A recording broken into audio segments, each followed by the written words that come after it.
C'est le parcours du marathon de Boston. 26 miles. Alors c'est un projet qui a débuté cet été au mois de juillet à travers une résidence de territoire qui s'est passée à Digne et qui avait deux aspects. Il y avait à la fois le soutien à la création d'une pièce de théâtre et également il y avait aussi un travail avec les habitants de la ville de Digne, des quartiers politiques de la ville.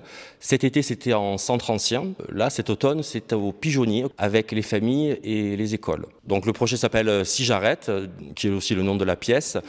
On n'est pas fini, il y aurait encore beaucoup de travail à faire.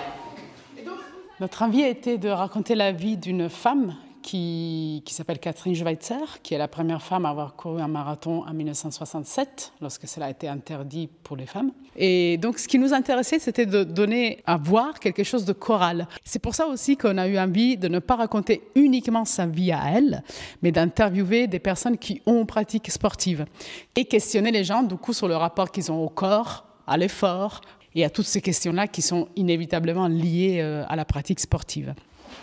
Arnie, je veux courir le marathon de Boston à l'avril.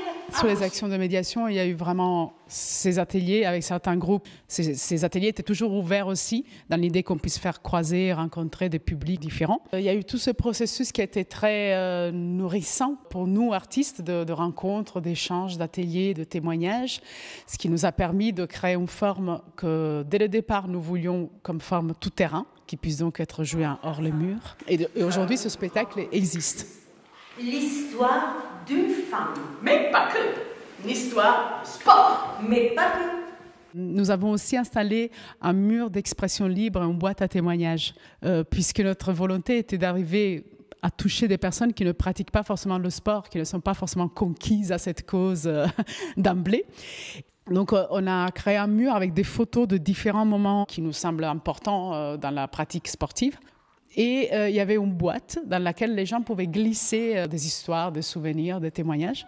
Et on a eu des très beaux cadeaux là-dedans. Ce qui fait que pour nous, c'était important aussi d'essayer d'ancrer le plus possible ce projet dans un territoire en impliquant différentes typologies de population.